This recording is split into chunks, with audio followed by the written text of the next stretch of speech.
ชิดที่คนอันพิษอันวอกอันปักอันฮักอันวงอันจมอันตัวนั้นเยี่ยมเลยว่ากา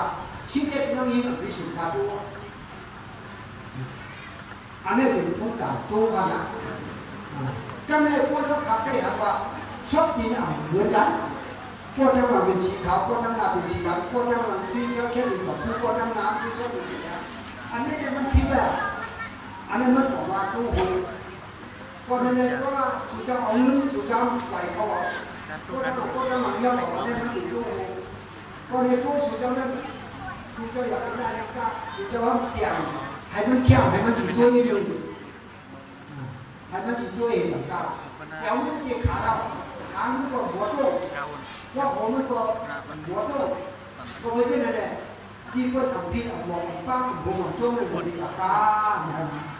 ที่เพื่อนเอาเมียก็ว่าเอาเมียกับเลี้ยวเขาใครอันนี้เขาย่อมกินหมดเลยวันนี้ได้อยู่เมื่อเขาพิจารณาได้เห็นยังไงที่เพื่อนก่อนก็ได้ที่เพื่อนเจ้าก่อนก็ได้ที่เพื่อนตายก็ได้ที่ลูกเลี้ยงเราก็เก็บไปได้รับเดียวกว่าเพราะฉะนั้นมันจะทุ่งจำเข้ากันว่าคุยกับพ่อถึงจะแข่งจบก็จะแข่งจบเลยคดีนี้เลยบอกผู้ก่อนกันละนะ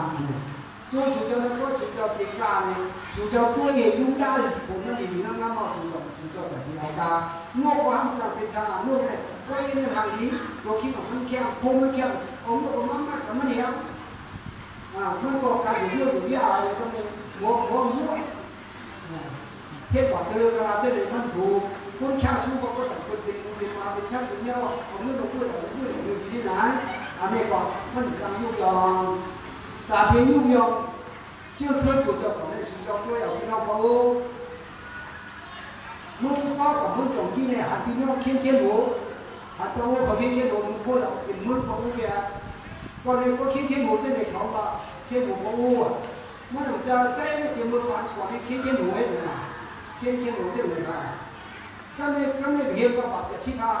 ลูกจากลูกเจ้าชื่อจากลูกนั้นอยู่นะแก้วใช้สามเลยมันเจียนเจ้ากับเข้มหัวมันได้อันช็อกสารอะไรมันสุดใจเนี่ยเราเอาเข้มหัวมาชุ่มกล้าหรือผู้สั่งนั้นมันได้จากตรงนี้เลยเข้มหัวจะบอกผู้ให้ความเข้มยากความเข้มยากเลยความตัดชื่อเลยมาบอกถ้าพยายามนี่ก็เข้มหัวนั่นนี่ก็จุดเจ้าเข้มหัวนี่อย่าไปพูดไปข้างอย่าไปพูดกันจ้องพูดเราอย่าไปพูดมันไม่อะไรมันขันโบมันอะไรเพราะว่าหลักขันโบนี่มันอะไรก็ที่บอกโบนี่เลยพูดนะอันนี้เราจุดเจ้าพูดก็เป็นแหละทุกจับได้แล้วมันเข้มหูก็อยู่เขาฉันเข้มเราเดียวเข้มก็หนึ่งก้า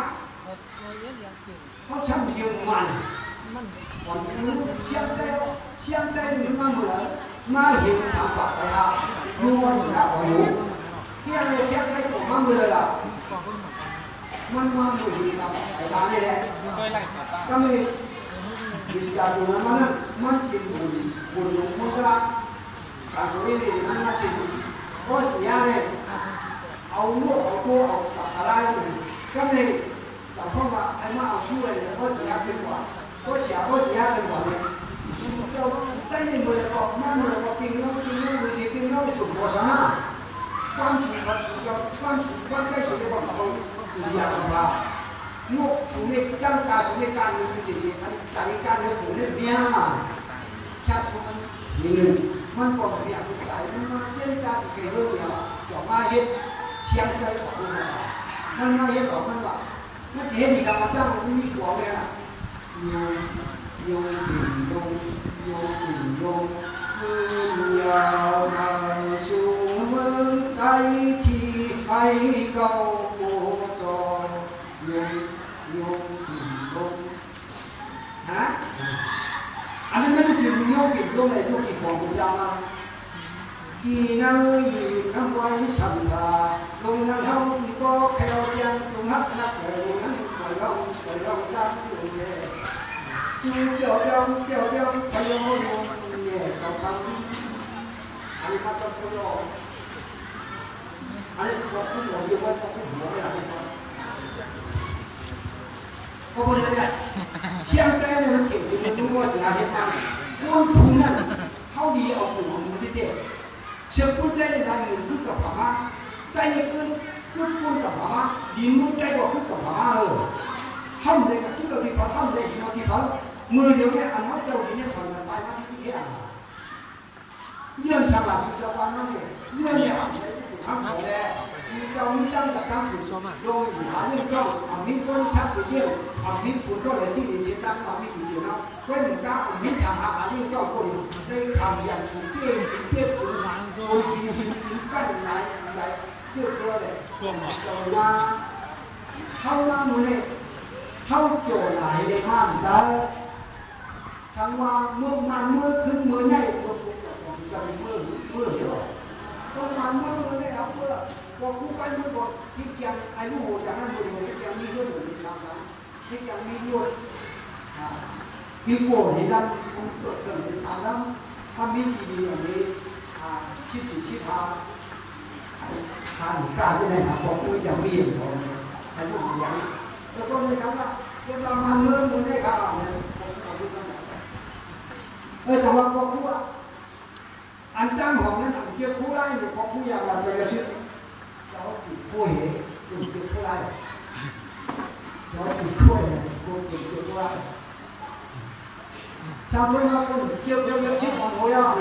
ก็จะชิดของโอยมุดได้เลยก็จะคู่จุ่มพลังอยู่ในนี้เนี่ยก็ของโอยเขาคู่เสียกันนะยาวแล้วคู่หนาพี่น้องเขาพูดว่าที่เอาคนมึงเนี่ยเฮี้ยนมาเจอชื่อเนี่ยมึงบ้าคนมึงเนี่ยมึงนั่งมันที่ใครมันเที่ยวคนน่ะ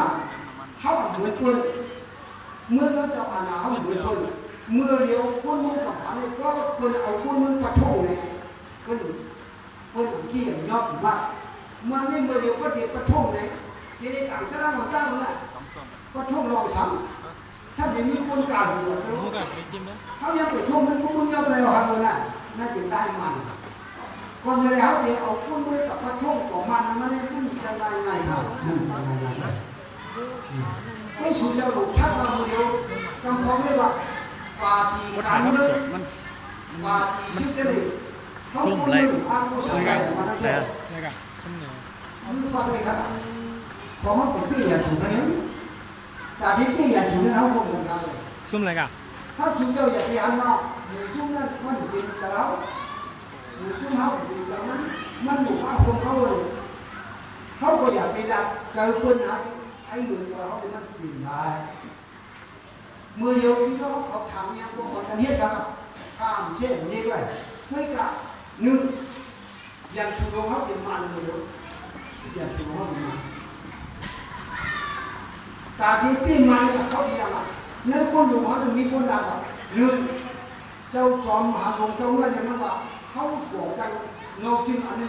มุกจุ่มอันเดียวเองเขาฝัดตอนนั้นเขาจึงมาเขาอันนี้คนอยู่เขาเหมือนกันในกรณีพอสองเจ้าเสียงเช่นเจ้าอย่างนู้นนั่นเองมันชัดว่าก็คนกล่าวเอาพวกนี้คือไปอ่านพระการเมืองพวกการเมืองทำอย่างก็เกี่ยวมันก็เลยครับอยู่ที่มันเขาอยู่ได้แต่กับปัดพอกกับเขาถ้ากับผ่าอันพิษมันเดินมาเนี่ยเขาจะมีเที่ยวมันจะมีสองก้อนนะก็สามท่านมันจะไม่ได้อะไรเที่ยวมันเนี่ยจะสถานที่ไหนเนี่ยมันอยากหลับอ่ะก็ถึงพอเนี่ยเป็นเที่ยวมาเจ้าชุ่มเจ้าขุนดาชุ่มดาขุนกีชุ่มกีขุนน้ำชุ่มน้ำอ่ะมันเนี่ยไม่เหยียดเขานั่นน่ะยิ่ง32ก็ถึงกล้าไปอีกกลางแก่ตัวเลยยิ่งมันก็ไม่ได้แต่ที่พี่มันนี่